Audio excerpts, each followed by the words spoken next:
আসসালামু আলাইকুম আরহামাতুল্লাহ। আজকে ক্লাসে শিখাবো তিন আলিফ মাদ দুইটি।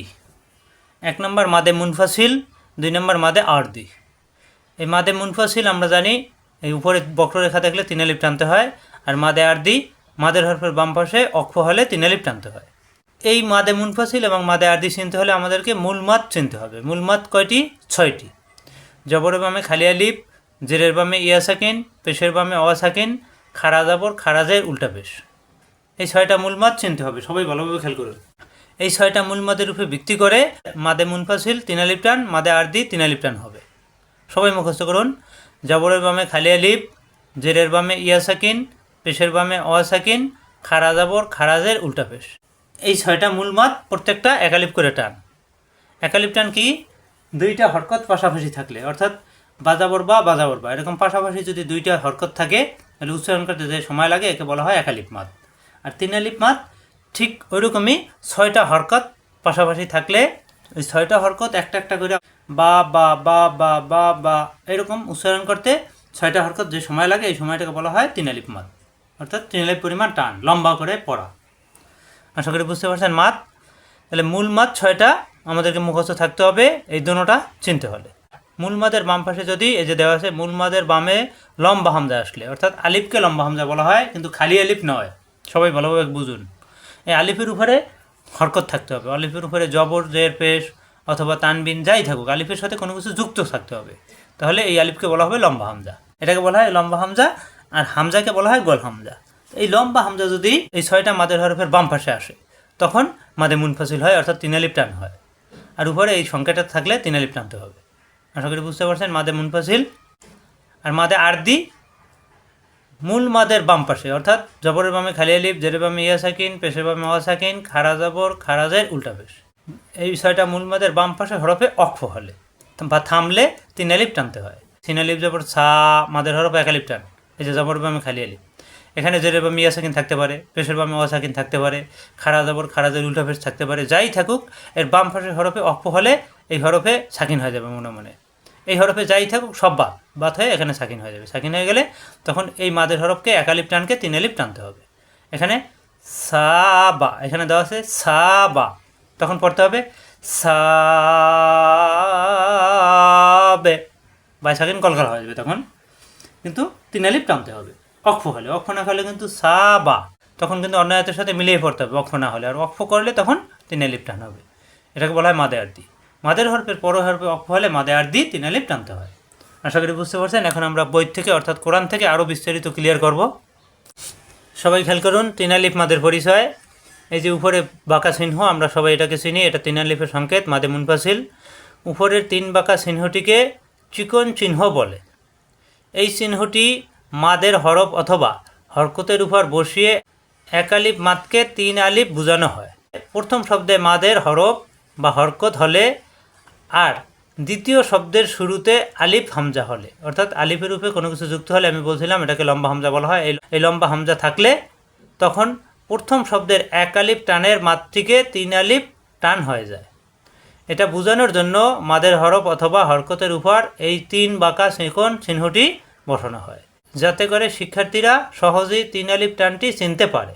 যেমন ফাইয়াজের ফি, জেরের বামে ইয়া সাকিন এক আলিফ টান মাদ, মাদের হরফের বাম পাশে আসছে লম্বা হামজা, এই আলিফে হরকত। ফি, এখানে দেওয়া আছে এক আলিফ টান, দিতে হবে 3 আলিফ টান। উপরে 3 আলিফের সংকেত আছে, এই যে 1 দাগ 2 দাগ 3 দাগ, এই 3 দাগ দিয়ে 3 আলিফ টান বোঝানো হয়েছে। আমাদের মূল নিয়ম হলো মাদের হরফের বাম পাশে লম্বা হামজা। মাদের হরফ জবরের বামে খালি আলিফ, জেরের বামে ইয়া সাকিন, পেশের বামে অ সাকিন, খারা জবর, খারাজের উল্টা পেশ, যেটাই থাকুক তার বাম পাশে লম্বা হামজা আসলেই এই মাদের হরফকে 3 আলিফ টানতে হবে। এখানে ফি এক আলিফ টান, 3 আলিফ টানতে হবে। ফি আহসানি, আলা 3 আলিফ টান, এই লম্বা হামজা আসছে। আলা আকাবিকুম, ক্বালু ইন্না, এই যে পেশের বামে অ সাকিন মাদের হরফ, এই মাদের হরফের বাম পাশে আসছে লম্বা হামজা। ক্বালু, এই আলিফ কিন্তু খালি, এটা ধরা যাবে না, এই যেখানে হরকতওয়ালা আলিফ ধরতে হবে, এটাকে লম্বা হামজা বলা হয়। মাদের হরফ এক আলিফ টান, এর বাম পাশে লম্বা হামজা আসায় 3 আলিফ টান হবে। এখানে আলা খারা জবর এক আলিফ টান, এর বাম পাশে লম্বা হামজা আসায় 3 আলিফ টান হবে। অমা, এই যে লম্বা হামজা আসছে, একালিপ টান, মাদের হরফ, জবরের বামে খালি আলিফ, পেশের বামে অসাকিন, এই যে খাড়া জবর, জেরের বামে ইয়া সাকিন, মাদের হরফ। এই জন্য মূল মাদ আমাদেরকে 6টা চিনতে হবে। মূল মাদ 6টার বাম পাশে এরকম লম্বা হামজা আসতে হবে। লম্বা হামজাটা খালি আলিফ হলে হবে না, এই যে খালি আলিফ হলে হবে না, লম্বা হামজাটা হতে হবে হরকতলা, অর্থাৎ আলিফের সাথে কোনো কিছু যুক্ত থাকতে হবে, তাহলে হবে লম্বা হামজা। এই লম্বা হামজার ডান পাশে মাদের হরফ আসলে এই মাদের হরফ একালিপ টানকে 3 আলিফ টানতে হবে। আরও উদাহরণ দেখি, সবাই খেয়াল করুন। মাদে মুনফাসিলের পরিচয়, এর প্রচলিত নাম হলো মদ্দে মুনফাসিল। মাদের হরফের উপরে চিকন চিহ্ন বামে হামজা অর্থাৎ লম্বা হামজা থাকলে 3 আলিফ টেনে পড়তে হয়, এটাকে মাদে মুনফাসিল বলে। যেমন কুল ইয়া আইয়ুহাল কাফিরুন, কুল ইয়া, এই যে একালিফ টান কিন্তু খাড়া জবর, এর বাম পাশে আসছে আলিফে হরকত, অর্থাৎ মাদের হরফের বাম পাশে লম্বা হামজা আসছে, এই জন্য 3 আলিফ টান হবে। কুল ইয়া আইয়ুহাল কাফিরুন। আরেকটা নিয়ম হলো এই মাদের হরফের বাম পাশে লম্বা হামজাটা, এই লম্বা হামজাটা থাকবে আলাদা শব্দে, পৃথক শব্দে, এটা খেয়াল রাখো, এই জিনিসটা সবাইকে খেয়াল রাখতে হবে। এই যে মাদের হরফ, এই আইয়ু আলাদা, ইয়া আলাদা, এখানে লা আলাদা শব্দ, আলাদা শব্দ, অর্থাৎ মাদের হরফের বাম পাশে লম্বা হামজাটা থাকবে আলাদা শব্দে, তাহলে এই মাদের হরফকে 3 আলিফ টানতে হবে। 6টা মাদের হরফের যে কোনো একটা থাকলেই হবে, এর বাম পাশে লম্বা হামজা আসলে 3 আলিফ টানতে হবে, আর উপরে 3 আলিফের সঙ্গে থাকলেও 3 আলিফ টানতে হবে। লা আ'বুদু মা তা'বুদুন, অক্ষ করলে লাস্ট হরফে সাকিন হয়ে যায়, আর অক্ষ না করলে বুদু না, এক আলিফ টেনে এখানে না নাই করতে হবে, অন্য এদের সাথে মিলাতে হবে। তখন ইন্না আ'তাইনাকাল কাউসার, এই যে ইন্না একটা শব্দ, আর এই আ'তাইনা আলাদা শব্দ, আলাদা শব্দে লম্বা হামজা আসছে, এই জন্য এখানে 3 আলিফ টান হবে। মা আগনা আনহু মালুহু ওয়া মা কাসাবা, অক্ষ করলে কাসাবে, এখানে মা আলাদা শব্দ, আগনা আলাদা শব্দ, এই আলাদা শব্দে লম্বা হামজা আসছে, এখানে 3 আলিফ টান হবে। এখানে মাদের হরফ এক আলিফ টান, 3 আলিফ টান হয়ে যাবে। এখানে আরেকটা বিষয় সবাইকে ফলো রাখতে হবে, উপরে এই যে 3 বাঁকা চিহ্ন থাকলেই যে 3 আলিফ টানতে হবে তা কিন্তু না, সবসময় টান হবে না। এই যে দেখুন, এখানে টান হবে না, এখানেও টান হবে না, কেন হবে না দেখুন, আবাসা ওয়া তাওয়াল্লা, এখানে এক আলিফ টান হবে, এখানে আসছে অক্ষর সংকেত, এখানে আলা এক আলিফ টান মাদের হরফ, এই মাদের হরফের বাম পাশে এখানে অক্ষ করলে তখন কিন্তু এখানে লম্বা হামজা আসে নাই। লম্বা হামজা কি আলিফের সাথে হরকত, আলিফের সাথে কোনো কিছু যুক্ত হলে এটাকে লম্বা হামজা বলা হয়, এখানে কিন্তু এই লম্বা হামজা আসে নাই, এই জন্য এখানে 3 আলিফ টান হবে না। এখানে কিন্তু 3 আলিফের সংকেত আছে, হবে না, এখানে হবে এক আলিফ টান।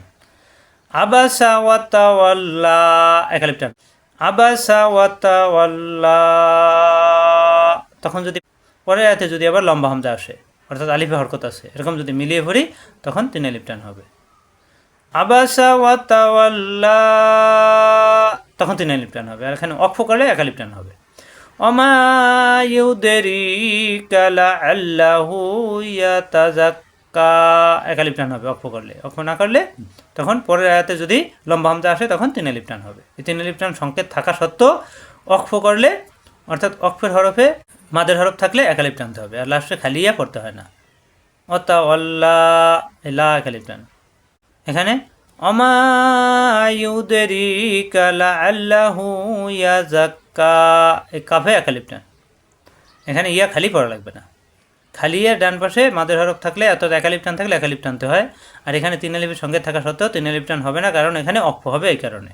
অক্ষ না হলে আয়াতের মাঝখানে বা শুরুতে 3 আলিফের সঙ্গে থাকলে সেখানে 3 আলিফ টানতে হয়। এখানে দেখুন, এখানে খারাজের বা উল্টা ফেসে অক্ষ হয়, এখানে 3 আলিফের সংকেত থাকা সত্ত্বেও 3 আলিফ টান হবে না, এখানে এক আলিফ টানও হবে না, এখানে সব কিছু বাদ হয়ে যাবে, অর্থাৎ গোল হায়, এটাকে হায় জমির বলা হয়, গোল হায় অক্ষ হলে সাকিন হয়ে যায়, তখন লা তাকুলুহ, এই লুম মিলবে হায়ের সাথে, লুহ এখানে সাকিন হয়ে যাবে। এখানে ইলা তামিহ, এই মি মিলবে হায়ের সাথে, মিহ, এখানে এক আলিফ টানও হবে না, 3 আলিফ টানও হবে না, এখানে মনে মনে সাকিন হয়ে যাবে। আশা করি বুঝতে পারছেন। খারাজের এবং উল্টা ফেসে অক্ষ হলে তখন হাই জমির হলে অর্থাৎ হায় অক্ষ হলে হাই সাকিন হয়ে যাবে, তখন 3 আলিফের সংকেত থাকা সত্ত্বেও 3 আলিফ টান হবে না, এখানে হাই জমির হয়ে যাবে। লা তাকুলুহ ইলা তামিহ, এরকম হবে। আর যদি এইরকম শব্দই যদি অন্য হাতের সাথে মিলিয়ে পড়লে তখন কিন্তু আবার এখানে 3 আলিফ টানতে হবে, এখানে 3 আলিফ টানতে হবে, এখানেও 3 আলিফ টানতে হবে। অর্থাৎ মিলিয়ে পড়লে, অক্ষ করলে এখানে 3 আলিফ টান হবে না, এখানে হাই সাকিন হয়ে যাবে, এখানে হাই সাকিন হয়ে যাবে, খারাজেরও বাদ, 1 আলিফ টানও বাদ, 3 আলিফ টানও বাদ। অর্থাৎ এখানে মি মিলবে হাইয়ের সাথে, মি এভাবে পড়তে হবে। আশা করি বুঝতে পারছেন। 3 আলিফ টানের আরেকটা নিয়ম হলো মাদে আরদি। প্রচলিত নাম মদ্দে আরজি। মাদের হরফের বামের হরফে অক্ষ হলে 3 আলিফ টেনে পড়তে হয়। পিছনে লেখার মাধ্যমে শিখেছি মাদের হরফ জবরের বামে খালি আলিফ, জেরের বামে ইয়া সাকিন, পেশের বামে অ সাকিন, খারা জবর, খারাজের উল্টা পেশ, যেটাই থাকুক এই হরফের বাম পাশের হরফে যদি অক্ষ হয়, অর্থাৎ মাদের হরফের বাম পাশের হরফে অক্ষ হলে তখন 3 আলিফ টানতে হবে। যে অক্ষ না করলে 3 আলিফ টান হবে না, তখন মাদের হরফ 1 আলিফ টান 1 আলিফই থাকবে অক্ষ না করলে, আর অক্ষ করলে 3 আলিফ টান হবে। যেমন এই দেখুন হাকিমুন, হাসাব দিয়ে কি জেরের বামে ইয়া সাকিন 1 আলিফ টান, হাকি মিম দুই পেশ মুন, হাকিমুন।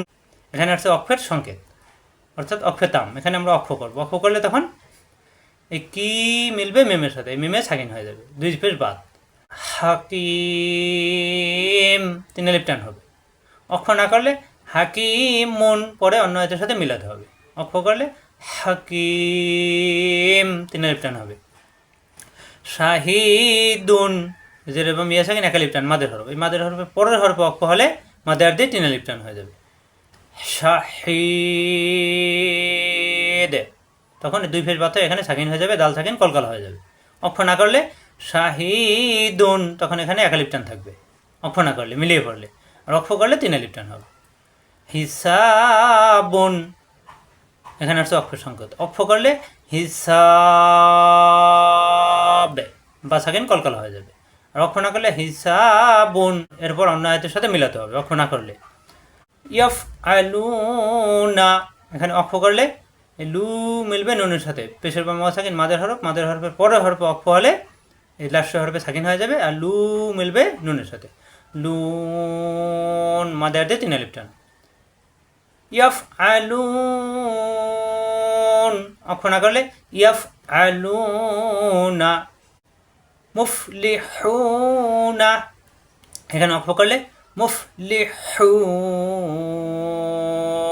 পেশের বামে সাকিন মাদের হরফ, মাদের হরফের পরের হরফে অক্ষ হলে সাকিন হয়ে যাবে, আর মাদের হরফ 3 আলিফ টান হয়ে যাবে, মুফলিহুন।